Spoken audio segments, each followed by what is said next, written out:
Okay, everyone. Welcome to the second season of NiCHE Conversations. I am Jessica DeWitt. I'm one of the editors here at the network in Canadian History and Environment. And today I am joined by Tilly Hinton. We want to introduce yourself?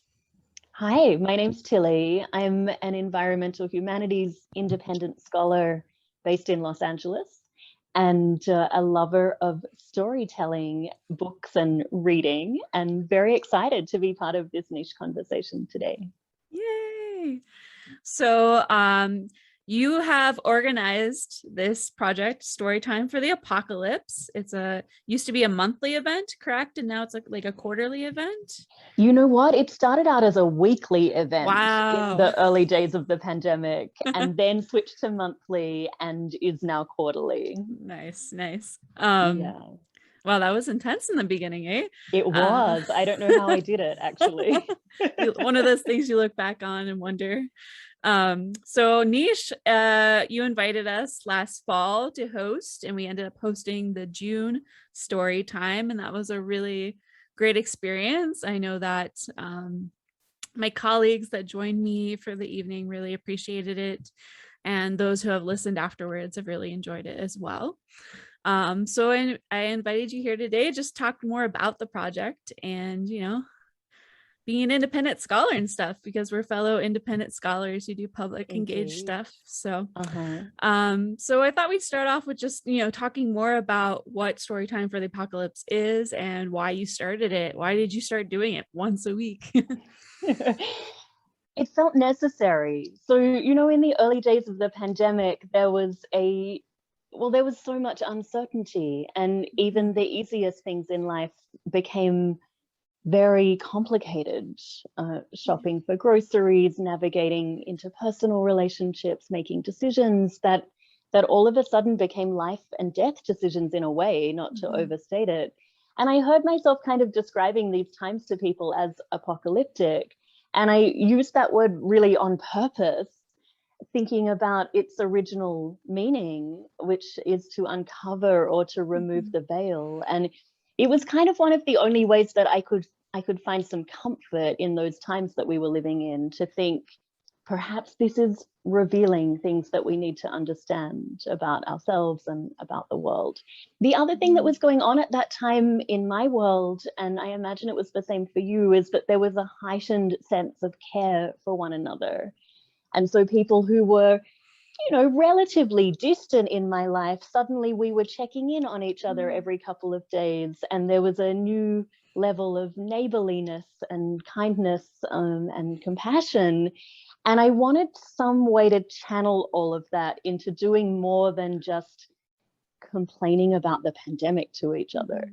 And at about the same time, a friend of mine on Facebook posted a video of herself reading out loud, and she has a beautiful voice. And I listened to her and I suddenly remembered that being read out loud to was so deliciously comforting and so much more nourishing than complaining about pandemic life to one another. And so I thought about, why don't we just get a few people together on Zoom and repurpose Zoom, which at that point had become a really pragmatic location for work conversations and scholarly conversations. And I thought, why don't we use it just to care for one another? And it seemed pretty straightforward. Get four interesting people together, have them read work that was not their own, somebody else's published writing about removing the veil, uncovering or revealing. And there were so many interesting people in my world that I wanted to have read that we did it weekly. And I had an optimistic sense, being the optimist that I am, that the pandemic would be under control by the summer. This was in April. And I thought, we'll be done by the summer. Storytime can just become a momentary comfort, and I will move back to other projects. But it turned out that the pandemic continues, and it also turned out that there were more and more conversations to be had at Storytime, and it had not reached its natural end. So it continues, but in a more kind of sustainable way. I also think people got very zoomed out. And maintaining that frequency of every week would have become a little much, both for me from a production and curation perspective, but also for audiences. There was just a lot of time being spent looking at screens, and I didn't want to contribute too excessively to that. What you're describing is it's pointing to this weird phenomena I've been noticing lately, which is like waxing nostalgic for the first part of the pandemic. Like, it's so interesting you say that. I've been feeling the same thing. We were all in the same boat of having no idea what was happening. There was no vaccine, so there wasn't like a discrepancy there with populations. We weren't zoomed out yet, so we were still like digitally connecting. I remember like doing so many like drinks on Zoom and other like just like general meetups. And now I nope. Nothing like that is happening lately. And yeah, there was also like this, like Facebook was with all those groups of like community care. We're gonna care for each other and make sure everyone has what they need because they can't go out, and that's just kind of really fizzled away. Yeah, it's kind of disillusioning because we still had so much kind of like hope for certain things at the beginning. Not that I've lost hope, but anyways, that's what you're when you're talking about the early beginnings. That's what I was thinking about in my mind. I've been feeling that nostalgia too, and I've been wondering how much of that is a halo effect, the kind of the good old days memory phenomenon where we romanticize the past. But I genuinely think that there were some very powerful relational dynamics that emerged in that time. And I wonder why we haven't kept them.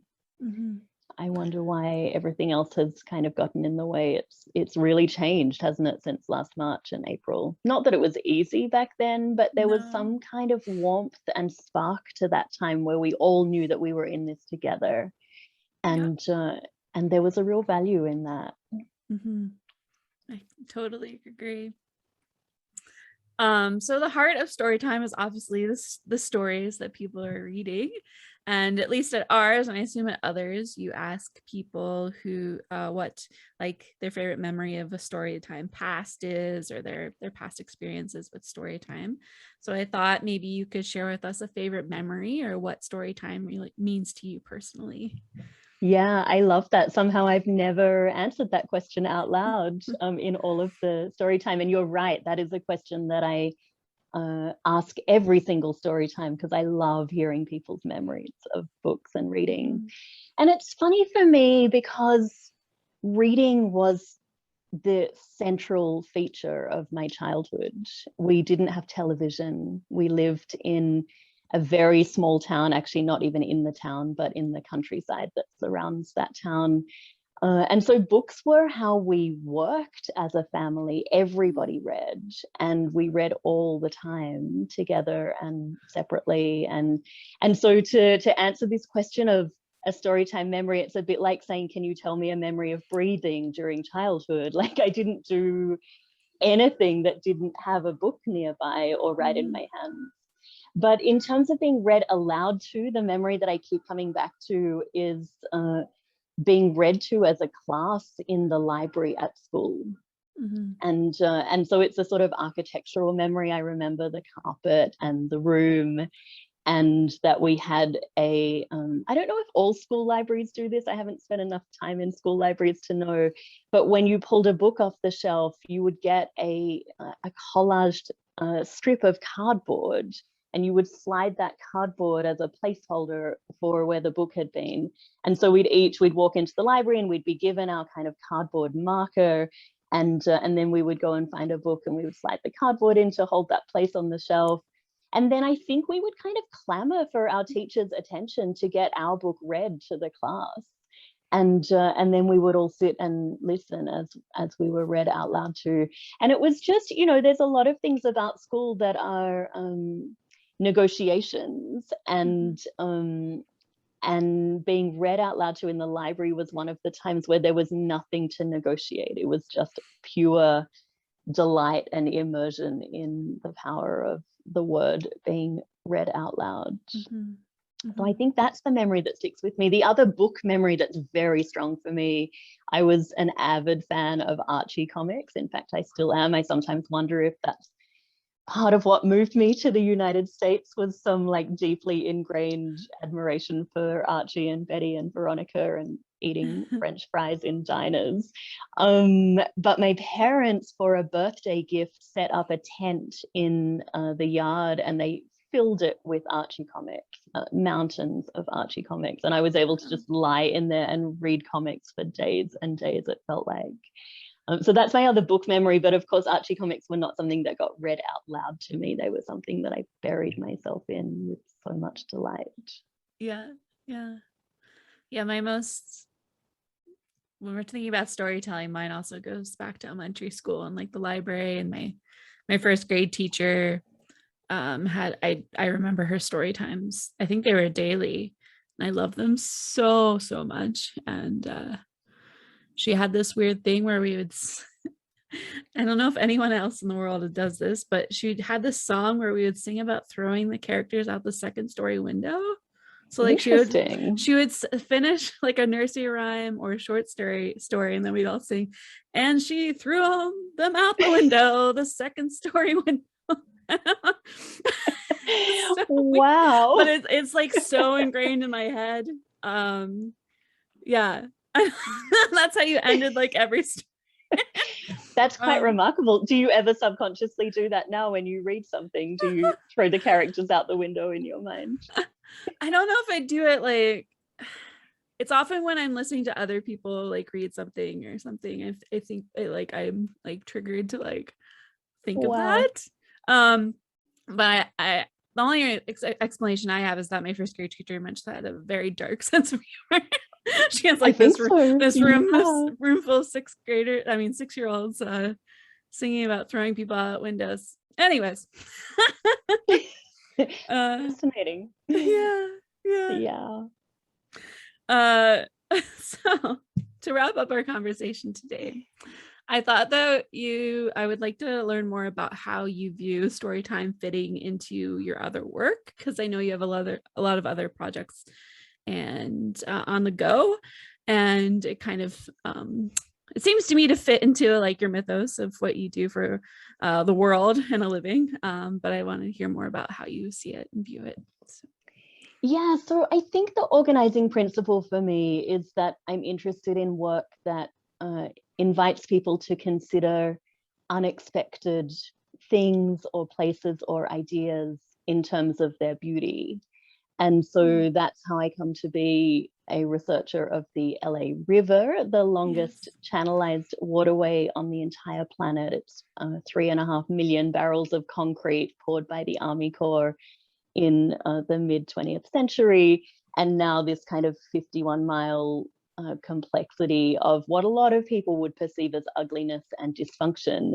And my research is very much about let's surface the stories of affect, of emotion, of connection, and appreciate this place for what it is and the stories that it holds, and also to advocate for its future, which at times is perilous. And so beauty in the unexpected is certainly a key part of that work. And storytime sort of emerges from the same ethos of let's take a time that, you know, objectively is pretty ugly. We have a pandemic that we, you know, at that point last year, nobody knew how it would work out, what would happen. It's only become more complicated, not simpler since then.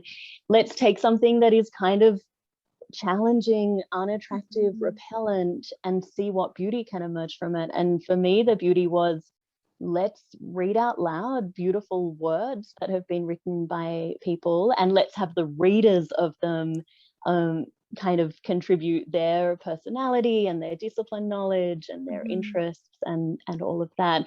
And I guess because of the circles that I move in, a lot of those readings have had an environmental humanities focus, although not exclusively by any means. I mean, there's just been, we've had 59 readers at Storytime so far, and they've spanned across every topic imaginable, all with this organizing principle of removing the veil to reveal things to be otherwise than what they might present themselves on the surface. And I guess the other part of my work is that I'm tirelessly interested in connecting people to one another and building community. And Storytime certainly does that. We have people who've been in the audience at every single story time so far, and a real sense of community. The event runs for an hour, but people often hang about for a long time afterwards, sometimes several hours of conversation afterwards. And people in Australia and across the US and now in Canada as well, and some in Europe who were willing to stay up extraordinarily late to join Storytime. They've really benefited from this camaraderie and community, and friendships have emerged from it, both for me and for other readers and participants. So connection and unexpected beauty, I think, are the threads that knot all of these activities together for me. Neat. I love that. I too, of course, am a strong proponent of community and community building, and that's what I spend a lot of my time doing. And I really appreciate the work and effort that you put into it. I recognize it. I appreciate it. Yeah, I love like the LA River X. Is that what the Instagram handle? I love that Instagram, and I've learned so much from it.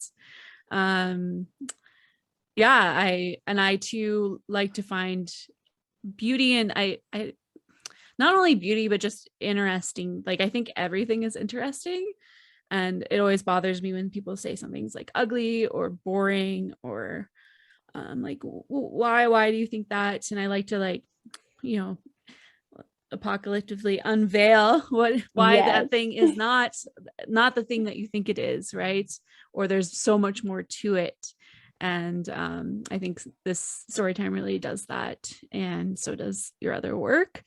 I really appreciate it. So Thank you so much. And thank you for inviting NiCHE to be a part of it. And I'm hoping to be there on Monday, September 6th. Yeah. What's coming up on Monday? What are the readings about? We have 4 fantastic readings. What are they about? They're about dreams and unexpected worlds. There's another about desert landscapes. There is a reading about a pandemic that is not COVID-19. And then there is some incredible cross-cultural poetry as well. I'm very excited for this one. I get so excited for all of them. They're all so good. But this one is going to be delicious. And then after September, we have our end of year episode where I let Destiny decide who reads, and I do a drawing of everybody who's ever featured at Storytime. So at that point, there'll be a 1 in 63 chance, Jessica, that I can invite you back. I hope I can. And then so we do a kind of all-stars chosen from a drawing of a hat lineup for the December episode. So that's what's left for this year. And very, very delighted to have had NiCHE feature at the June one. And I hope we can do that again sometime. It was just fantastic to have an all-Canadian lineup of readers and readings. Yeah, thank you. Well, I plan to be there on Monday, and if folks want to join either this one or the next or even future ones, check out the Storytime 4 Instagram page, or on NiCHE right now we have our audio from the June event, and you can find links to all of the Storytime events there. Yeah, thank you for joining me today, Tilly. Thank you so much. It's great to chat with you. Take care. Bye.